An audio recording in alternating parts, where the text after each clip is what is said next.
The moment my lips met his, the entire gala came to a halt.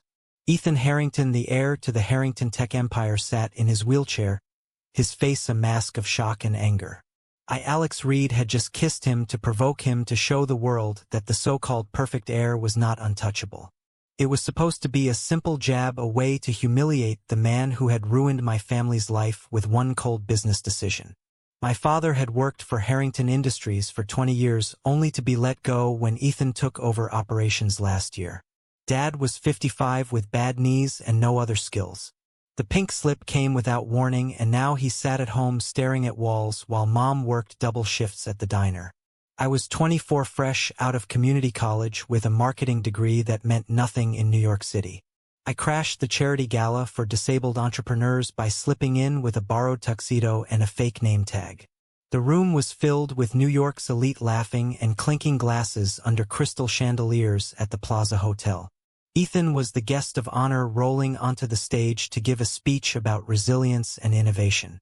His voice was steady and commanding, even from the wheelchair that had confined him since a car accident 5 years ago. People whispered about how tragic it was for such a brilliant mind to be trapped in a broken body. I saw it as weakness, and I wanted to exploit it. As he finished his speech and the applause died, I pushed through the crowd and grabbed his face, planting a firm kiss right on his mouth. Gasps echoed. Cameras flashed. Security moved in, but Ethan raised a hand, stopping them. His eyes locked on mine, gray and piercing. "You have no idea what you just started," he said quietly. The security escorted me out, but not before Ethan whispered something to his assistant. I thought that was the end of it. I went home to my tiny Brooklyn apartment, replaying the moment in my head, feeling a rush of satisfaction mixed with a strange unease. The kiss was impulsive, born from anger and desperation. I had seen Ethan's photos in magazines, the handsome face, the sharp jaw, the way he commanded respect despite everything. Kissing him was meant to mock his vulnerability, to make him feel small like my family felt. But as I lay in bed that night, a text came from an unknown number. "Be at Harrington Tower tomorrow at 9 a.m. Refuse and your father's severance pay disappears. Signed E.H." My heart sank. I had provoked the wrong person. The next morning I arrived at the sleek glass tower in Manhattan, my palms sweaty. The receptionist sent me straight to the top floor, where Ethan waited in his expansive office overlooking Central Park. He sat behind a massive desk, his wheelchair positioned perfectly. "Sit, Mr. Reed," he said without looking up from his laptop. I obeyed, not knowing what to expect. "You think a kiss can provoke me?" he continued, finally meeting my eyes. "You have no idea about real consequences. From today you work for me as my personal assistant. Your job is to see the world from my perspective every single day. One mistake and your family suffers." I stared in disbelief. This was not what I expected. No firing, no lawsuit, just this twisted lesson. "Why?" he asked, reading my confusion. "Because people like you hide behind prejudice and quick judgments. You kissed me thinking it would break me. Now I will break your illusions." My first task was to push his wheelchair through the busy hallways, attending meetings where executives ignored him or spoke over him. I saw the subtle dismissals, the way eyes flicked away from his legs. By noon I was exhausted from the constant movement and the weight of his presence. Ethan was brilliant, quoting market data and predicting trends, but the stares from others made me uncomfortable. Was this what he lived with daily? In the afternoon he had me read reports aloud while he analyzed them. His voice was calm, but his questions probed deep. "Why did you kiss me, Alex?" he asked suddenly.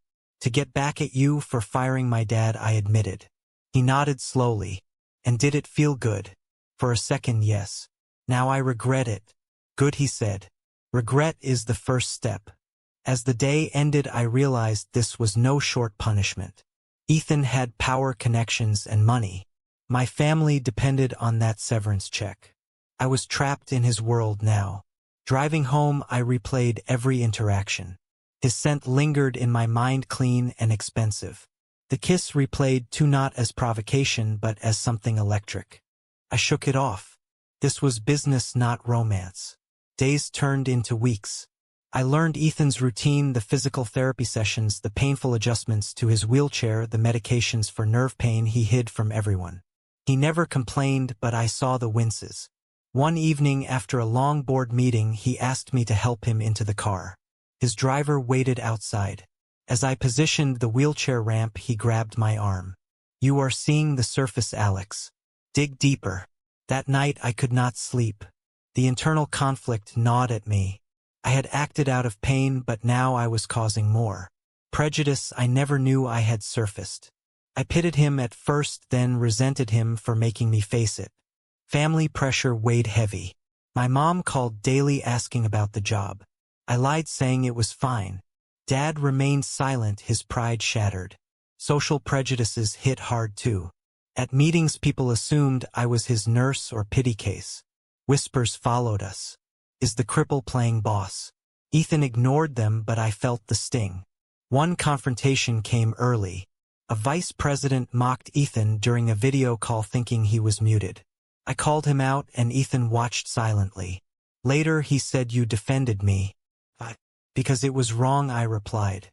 He smiled faintly. Progress. The tension built slowly. I began noticing his strength, his humor in private moments. But the lesson was clear. Actions have prices. Mine was this forced proximity. By the end of the first month, I questioned my own motives. Was the kiss really about justice or my own fears? Ethan was teaching me without words the cost of ignorance. The weeks blurred into a routine that tested every limit I had. Mornings started at Ethan's penthouse on the Upper East Side, where I arrived by 7 to help with his morning routine. He lived alone by choice. His parents kept at a distance in their Hamptons estate. The first time I assisted with transferring him from bed to wheelchair, I froze.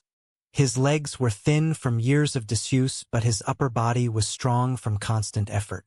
"Do not pity me," he said sharply. "Just do it." I nodded, swallowing the lump in my throat. This closeness forced me to confront my own biases. Growing up in a working-class neighborhood in Queens, I had never known anyone with a disability. Movies and news painted them as tragic figures or inspirations. Ethan was neither. He was human, sharp-witted, and deeply private. As his assistant, I handled everything from scheduling meetings to reading emails aloud when his eyes tired from screens. The tech empire he ran specialized in adaptive technology, ironically. He had designed apps for voice control and mobility aids. Yet society still saw the chair first. One afternoon, we attended a networking lunch at a rooftop restaurant in Midtown. The hostess stared a beat too long before leading us to a table. Several guests shifted uncomfortably when Ethan rolled up. I felt the familiar burn of embarrassment but pushed it down. During conversations, a venture capitalist leaned in, whispering to me, "He seems sharp for a guy in a chair."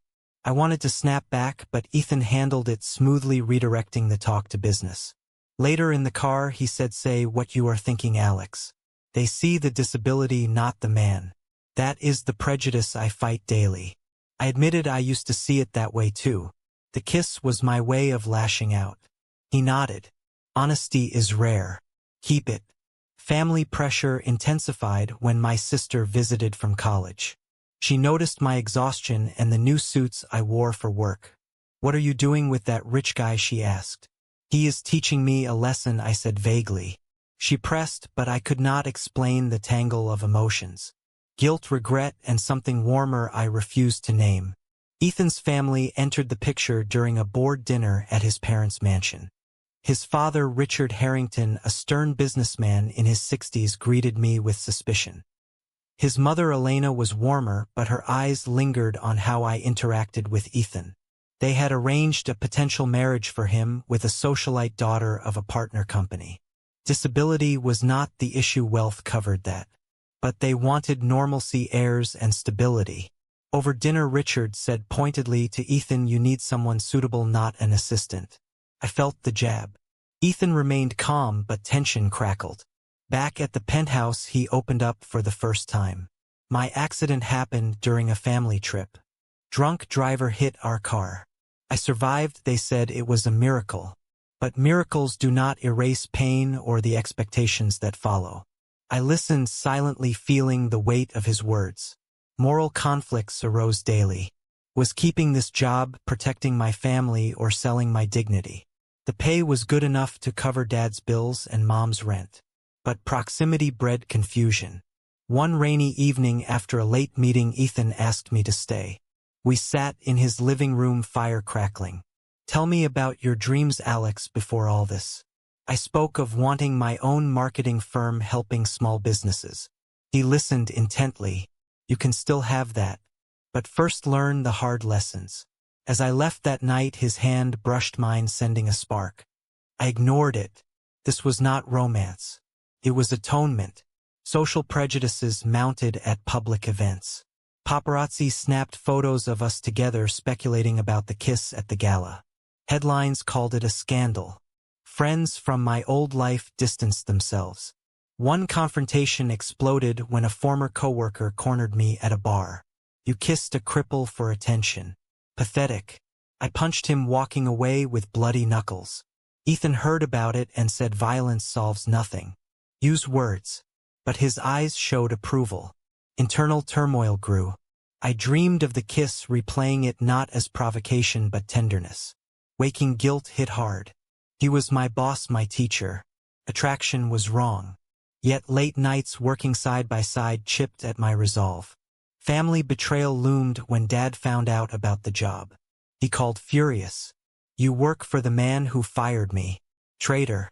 His words cut deep. I tried explaining, but he hung up. The trade-off was clear. My loyalty to family clashed with this new path. Ethan sensed the strain. In a quiet moment, he said, "Choices define us, Alex. The price is what we pay after." By the end of month 2, the tension was thick. I saw glimpses of the man behind the air, vulnerable yet resilient. The lesson was sinking in, but so was something deeper. High society events became battlegrounds where prejudices clashed openly. We attended a fundraiser for spinal injury research at the Met Museum. Ethan delivered a keynote that earned standing ovations, but backstage donors spoke as if he could not hear. "He needs a caretaker, not a partner," one said. I clenched my fists, but Ethan touched my arm, signaling restraint. Later, he confided, "The world pities or ignores, rarely respects." That night, driving back, he asked about my childhood. I shared stories of my parents' struggles, the small apartment, the scholarships I earned. He revealed his pre-accident life, football captain, Harvard-bound, full of promise. The crash took that. I felt a connection forming against my will. Moral dilemmas deepened with a decision I faced. A rival company offered me a job with better pay, no strings. Taking it meant freedom from Ethan, but losing the severance for Dad. I chose to stay, torn by loyalty. Family pressure peaked when Mom visited the office unexpectedly. She saw Ethan and me working closely. "Is there something between you two?" she whispered. No, I lied. But her eyes said she saw through it. Social judgment followed us online. Comments on articles about the kiss ranged from disgust to curiosity. "Gay cripple drama," one read. I deleted notifications, but the hurt lingered. Ethan remained stoic, teaching me resilience. One afternoon in physical therapy, I watched him push through pain, sweat beading on his forehead. The therapist praised his progress, but Ethan dismissed it. Pain is constant. Strength is choice. I began helping more intimately, adjusting straps, holding his weight during transfers. Each touch built intimacy. I fought. Internal conflict raged. Was I developing feelings, or was it Stockholm-like from forced time together? Betrayal struck unexpectedly. My best friend Jake from college leaked a story to a gossip site. He had photos from the gala and twisted the narrative, saying I kissed Ethan for money and status. The article went viral. Heir in gay scandal with opportunist assistant. Ethan confronted me in his office, calm but cold. "Did you know?" "No," I swore. "But Jake was my friend." I called him furious. "For the payout," he said. "Sorry, man." The knife twisted. Ethan gave me space, but the damage was done. Paparazzi swarmed. My family faced harassment calls and stares. Dad blamed me completely. "You brought this on us." The confrontation with Ethan was raw. I admitted my initial motive was wrong, but now I saw him differently. He said lessons hurt Alex. This is one. Yet he did not fire me. Instead, he used his influence to bury the story somewhat. That act showed care. Gradually, conversations turned personal. We shared meals at his penthouse discussing books, politics, dreams. He laughed at my jokes, his eyes softening. The romantic undercurrent grew undeniable. One evening after wine, he said the kiss surprised me. Not the act, but the feeling. I froze. We both knew the line was blurring. Family opposition hardened when Richard Harrington summoned us to the estate. He demanded I be replaced. No son of mine will be linked to this. Elena tried mediating, but Richard was firm. Class, disability, sexuality, all barriers. Ethan stood his ground. My life, my choices. The argument escalated, Richard accusing me of manipulation. I defended us both, sparking a heated exchange. Driving back, Ethan was quiet. Sacrifice is part of love, he said softly. Love. The word hung heavy.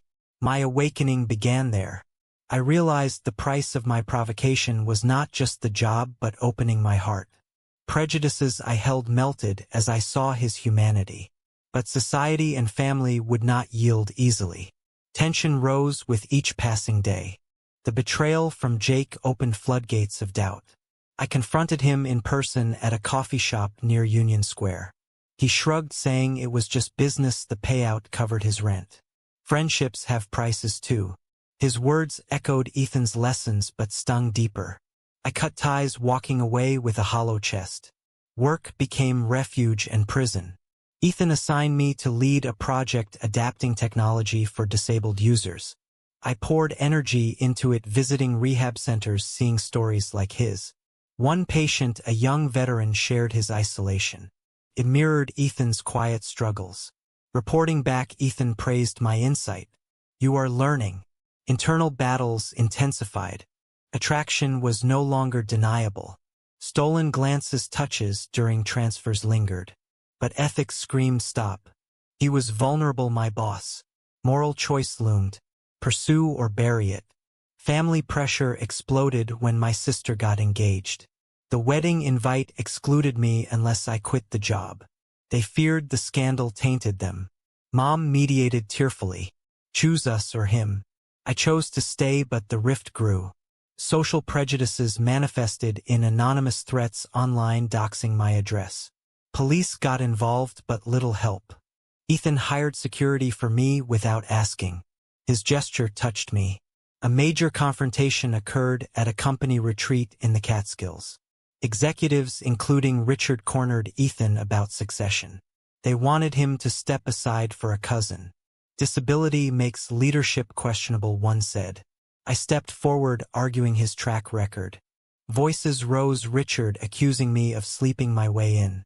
Ethan defended us both. The room fell silent. Later, alone, Ethan said, you chose my side. Always, I replied. That night, by the fireplace, conversation turned intimate. He shared fears of never being seen as whole. I confessed the kiss awakened something in me too. Our hands met, briefly electric. But we pulled back. The line held barely. Betrayal hit again when an executive leaked confidential emails portraying Ethan as weak. Media frenzy followed. I traced it to Richard's assistant. Family sabotage. Ethan confronted his father in an explosive call. Voices carried through the phone. You never accepted me after the accident. The hurt in Ethan's voice broke me. I comforted him afterward, holding him as he allowed rare tears. The embrace lasted minutes but shifted everything. Romantic feelings surfaced openly in private. We talked of possibilities, but reality crushed them. Society saw us as taboo. His family as threat. My choices carried heavy prices. Awakening deepened as I realized love demanded sacrifice. But was it worth the pain? Tension built toward crisis. Decisions loomed that could break us both. The crisis erupted during the annual Harrington Gala at the Waldorf. Media scrutiny was at peak after the leaks. Ethan was to announce new adaptive tech initiatives. I coordinated everything, ensuring accessibility. Richard arrived with the socialite fiancé in tow, pressuring Ethan publicly. During speeches, Richard took the mic uninvited, praising the fiancé as perfect match. The room murmured. Ethan rolled forward, countering firmly. My life, my terms. Applause mixed with whispers. Later, in a private, sweet confrontation peaked. Richard accused me of ruining his son. You are the mistake. Ethan defended me passionately. Alex seized me, not the chair. Voices rose, hands gestured. I intervened, but Richard shoved me. Security separated us. The physical push triggered Ethan's old injury, pain shooting through him. He winced, collapsing slightly. I rushed to help, panic rising. Hospital run followed. Doctors stabilized him, but the stress was clear. In the room, Ethan whispered, the price is too high. Send you away. My heart shattered. Betrayal from within family cut deepest. Elena later apologized, secretly supporting us. But damage was done. I faced my own demons alone that night. Had my kiss started this chain of hurt? Guilt overwhelmed. Family disowned me temporarily, mom begging me to return home. I refused, standing by Ethan. The trade-off was total isolation. During recovery, Ethan opened fully. I love you, Alex. The words hung. I reciprocated, but fear lingered. Society prejudices amplified. Protests outside the hospital from conservative groups decrying our relationship. News painted it as exploitation. Internal conflict peaked. Right to love versus duty to family and norms. A decision point came. Ethan offered to let me go with severance and protection. Stay and face the storm. I chose to stay. But the hurt was profound. He withdrew, emotionally protecting himself. I pushed through work alone, questioning everything. Awakening hit hard. Love was not fairy tale but battlefield. Prices paid in tears, lost relationships, and public scorn. Yet the bond strengthened in adversity. As health returned, small moments returned. A hand hold, a shared look. But climax loomed larger. The final storm broke at the tech conference in San Francisco. Ethan launched his biggest project, an AI assistant for wheelchair users. Protesters gathered outside chanting against disability visibility and our rumored relationship. Inside, board members, including Richard, pushed for delay, citing image. Ethan refused, proceeding with speech. I stood by him, nerves frayed. Midway through, a board member revealed doctored emails suggesting I manipulated Ethan for gain. Gasps rippled. Ethan defended us both, voice strong. This man taught me trust. The truth came out later, the leaks traced to Richard's inner circle. Family betrayal confirmed. Confrontation was public and brutal. Richard disowned Ethan temporarily. Media exploded. We escaped to a hotel room where emotions poured. Tears, arguments, declarations. I admitted the kiss was wrong but led to this love. He forgave fully. We chose each other despite costs. Aftermath brought change. Richard eventually softened, seeing Ethan's happiness. My family reconciled slowly. Social prejudices eased with the successful launch, inspiring many. I started my marketing firm focusing on inclusive campaigns. Ethan and I built a life together, private but real. The lesson he taught was profound. Actions carry consequences, but growth comes from facing them. Hurt awakened us both. Trade-offs made us stronger. In the end, love won, but not without scars. Was the initial kiss a justifiable act of provocation against perceived injustice, or did it deserve the painful lesson as retribution for thoughtless harm?